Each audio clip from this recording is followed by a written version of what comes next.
मालमत्ता वडिलोपार्जित आहे, ती संयुक्त उत्पन्नातून खरेदी केली आहे. माझ्या अशिलाला वाटणी मागण्याचा अधिकार आहे. मालमत्ता स्वकष्टार्जित आहे, याचिकाकर्त्याला वाटणी मागण्याचा कोणताही अधिकार नाही. मिळकती ज्या स्थावर मिळकती असतात त्या स्थावर मिळकती या एकत्र हिंदू कुटुंबाच्या आहेत का त्यापैकी काही मिळकती या स्वकष्टार्जित आहेत, याबाबत बरेचसे दावे हे दिवाणी न्यायालयामध्ये प्रलंबित आहेत. कायद्याची अशी संकल्पना आहे की एखादी मिळकत आहे, एखादी जॉईंट फॅमिली आहे आणि त्या जॉईंट फॅमिलीला काही प्रॉपर्टीज आहेत, तर मिळकतीचं त्या वाटप झालेलं नसल्यामुळं एखादी खरेदी केलेली जी मिळकत आहे ती मिळकत सुद्धा जॉईंट फॅमिलीची होते, अशी जनरली धारणा असते. तर या जनरल धारणेला माननीय सर्वोच्च न्यायालयानं जे आहे ते एक महत्त्वपूर्ण अशा न्याय निर्णयामध्ये याचं विस्तृत असं स्पष्टीकरण दिलेलं आहे. केवळ जॉईंट फॅमिली असणं, केवळ वाटप झालेलं नसणं आणि कुटुंबातील एखाद्या व्यक्तीने स्वतःच्या कष्टातून जर का पैशाने मिळकत घेतलेली असेल तर ती सुद्धा जॉईंट फॅमिलीची मिळकत होते का? का तर मिळकतीचं वाटप झालेलं नाही, फॅमिली जॉईंट आहे, म्हणजे ॲटोमॅटिकली खरेदी घेतलेली मिळकत सुद्धा जी आहे ती त्या जॉईंट फॅमिलीच्या म्हणजे जॉईंट फॅमिलीचे जे मेंबर आहेत ते त्याच्यामध्ये हिस्सा मागू शकतात का? Whether it will be the property of joint family which is more particularly purchased by the one of the co-partner independently by his own income. तर याबद्दल माननीय सर्वोच्च न्यायालयाने महत्त्वाचा असा न्यायनिर्णय दिलेला आहे. त्या न्यायनिर्णयाबद्दल आज आपण बोलणार आहोत. नमस्कार, मी आपला वकील मित्र ॲडव्होकेट कैलास नाईक. कायद्याचं म्हणजेच तुमच्या फायद्याचं बोलूया तुमच्या हक्काच्या कोर्ट कचेरी या यूट्यूब चॅनलवर. मित्रांनो, ज्युनियर वकील मित्रांसाठी मी केसचं नाव जे आहे ते कोट करतोय की दोराई राज विरुद्ध दोराई स्वामी यांचे वारस व इतर.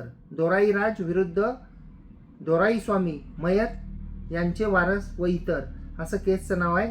DORAIRAJ versus DORAISAMY. तर ह्याच्यामध्ये जो न्यायनिर्णय आलेला आहे तो रिसेंट आहे, याच महिन्यातला 5 फेब्रुवारी 2026ला माननीय सर्वोच्च न्यायालयानं याबद्दल स्पष्टीकरण दिलेलं आहे. कारण बऱ्याच वेळा असे गुंते होतात की मिळकतीचं जर वाटप झालेलं नसेल, फॅमिली एकत्र असेल आणि one of the family member even purchased any of the property from his independent income, even then the other joint family members claim that it is purchased from the joint income and all these things असं म्हटलं जातं. म्हणजे याला निकष काय आहेत याबद्दल माननीय सर्वोच्च न्यायालयाने असं म्हटलेलं आहे. The supreme court rules that mayor existence of joint Hindu family does not make all properties joint family property. म्हणजे केवळ जॉईंट फॅमिली आहे म्हणजे ज्या कुटुंबातील सदस्यांच्या नावाने त्या मिळकती आहेत त्या सगळ्याच मिळकती जॉईंट फॅमिलीच्या आहेत असं म्हणता येणार नाही, असं माननीय सर्वोच्च न्यायालयानं या केसमध्ये म्हटलेलं आहे.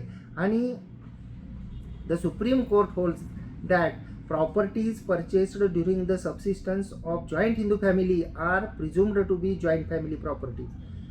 हे प्रिझ्युम्शन आहे.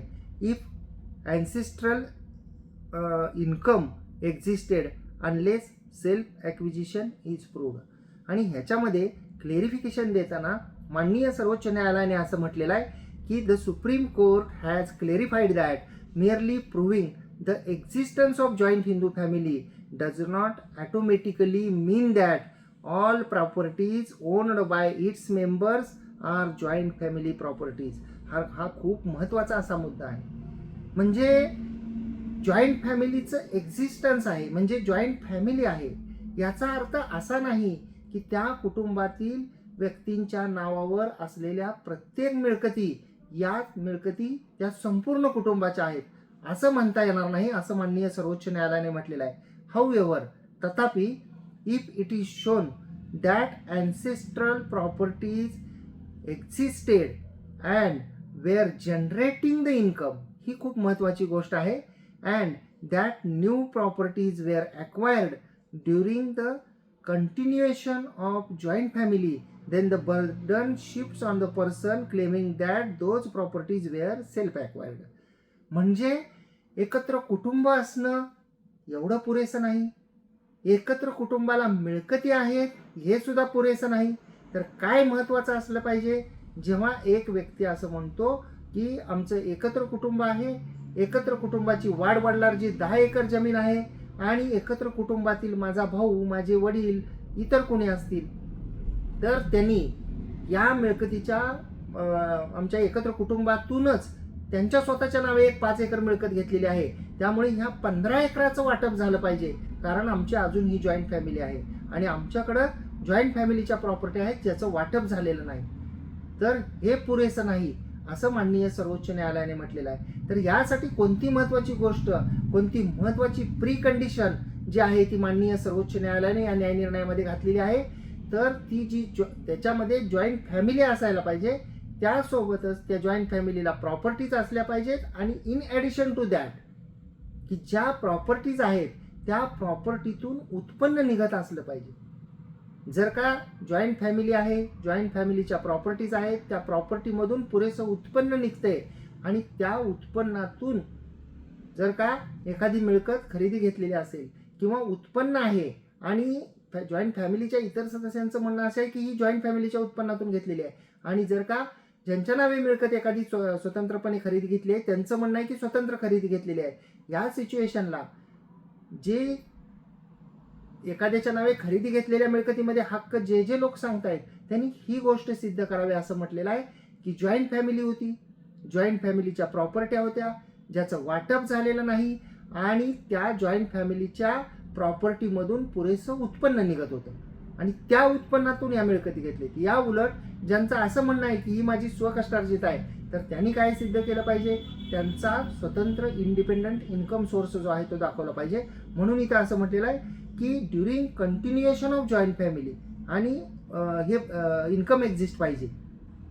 त्या परिस्थितीमध्ये जे बर्डन आहे म्हणजे शाबितीचा जो भार आहे तो जो व्यक्ती म्हणतो की ही मिळकत माझी स्वकष्टार्जित आहे त्याच्यावर ते बर्डन जे आहे ते शिफ्ट होतं. जोपर्यंत जॉईंट फॅमिलीच्या मेंबरला एखाद्याच्या नावावर स्वतंत्र असलेल्या मिळकतीच्या प्रॉपर्टीवर क्लेम करायचा असेल, त्यांचं म्हणणं असं असेल की ही जॉईंट फॅमिली आमची जॉईंट फॅमिली आहे, त्यांच्या प्रॉपर्टी आहेत, त्यांचा इन्कम आहे, ह्या सगळ्या गोष्टी दाखवल्यावरच ती स्वकष्टार्जित आहे ही सिद्ध करण्याची जबाबदारी ज्यांच्या नावे खरेदी करत आहे त्यांच्यावर जातं असं म्हटलेलं आहे. अ bench justice Sanjay Carol and Satish Chandra Sharma explained that Hindu law does not require other co-partner to precisely prove the exact source of fund for every property purchased by the karta. If the properties are brought during the existence of joint family and there is evidence that ancestral properties were yielding income, जर त्या मिळकतीमधून उत्पन्न येतं हे जर दाखवलं, the properties purchased in the name of karta are generally treated as joint family properties unless proven otherwise. म्हणजे ती एखाद्या जॉईंट फॅमिलीच्या मेंबरना जर असं म्हणायचं असेल की ही आमच्या एकत्र कुटुंबाच्याच मिळकतीचा भाग आहे, खरेदी घेतलेली स्वतंत्र घेतलेली सुद्धा मिळकत, मग ती वडिलांच्या नावाने घेतलेली असो, जो करता आहेत घरातले त्यांच्या नावाने असो, भावाच्या असो, तर त्यांना हे जे 3 क्रायटेरिया आहेत ते पूर्ण करावे लागतील. जॉईंट फॅमिली असणं, जॉईंट फॅमिलीच्या प्रॉपर्टी असणं आणि त्याच्याही पुढे महत्त्वाची गोष्ट जी आहे ती म्हणजे त्या प्रॉपर्टीमधून उत्पन्न निघत होतं ज्याच्या पैशातून ही मिळकत खरेदी घेतलेली आहे. आणि हे जे तेव्हा ते सिद्ध करतील त्यावेळी ते बर्डन जे आहे ते सेल्फ ॲक्वायर्ड आहे, माझी स्वकष्टार्जित आहे असं जी व्यक्ती म्हणते त्यांच्यावर ते शाबितीचं बर्डन जे आहे ते शिफ्ट होतं असं म्हटलेलं आहे. नाही जर हे असं नाही झालं म्हणजे जर का कर्त्याच्या नावाने एखादी मिळकत घेतलेली असेल आणि एकत्र कुटुंब आहे आणि एकत्र कुटुंबाला इन्कम सुद्धा आहे त्या प्रॉपर्टीमधून आणि कर्ता म्हणून जे वडील असतात त्यांच्या नावाने एखादी मिळकत घेतलेली असेल तर ती मिळकत सुद्धा जनरली ही जॉईंट फॅमिलीची मिळकत आहे असं मानण्यात येतं असं माननीय सर्वोच्च न्यायालयाच्या या न्यायनिर्णयामध्ये म्हटलेलं आहे. आणि हा जो महत्त्वाचा न्यायनिर्णय आहे ह्याच्यामध्ये महत्त्वाचं जे जिस्ट ऑफ द केस आहे ती you have to prove that there is a joint family, there are the joint family properties and more particularly those joint family properties are having source of income. उत्पन्नाचं साधन होतं ज्याच्यातून ही मिळकत खरेदी घेतली गेलेली आहे हे सिद्ध करावं लागतं. अपेक्षा करतो की ही माहिती आपल्याला समजली असेल, आवडली असेल. जर आपल्याला ही माहिती समजली असेल, आवडली असेल तर या व्हिडिओला एक लाईक करा, व्हिडिओला शेअर जरूर करा. कोर्ट कचेरी यूट्यूब चॅनलला जर का आपण अद्याप सबस्क्राईब केलेलं नसेल तर सबस्क्राईब जरूर करा. बाजूचं बेल आयकॉनचं बटन दाबा, म्हणजे व्हिडिओचे नोटिफिकेशन आपल्यापर्यंत येतील. आपण या व्हिडिओला यूट्यूब चॅनलवर लाईक केल्यानंतर आपल्याला हाईप नावाचं एक कलरचं बटन दिसेल रेनबोचं, त्यालाही क्लिक करा, म्हणजे व्हिडिओ जास्तीत जास्त लोकांपर्यंत पोहोचेल. आणि आपण जर या व्हिडिओला फेसबुक आणि इंस्टाग्रामच्या आमच्या प्रोफाईलवर आणि पेजेसवर जर पाहत असाल, अद्याप आपण जर फॉलो केलेलं नसेल तर फॉलो जरूर करा. त्या ठिकाणी सुद्धा या व्हिडिओला लाईक करा आणि शेअरसुद्धा करा, कारण आपले लाईक्स आणि शेअर हे आमच्यासाठी प्रोत्साहन असतं. धन्यवाद.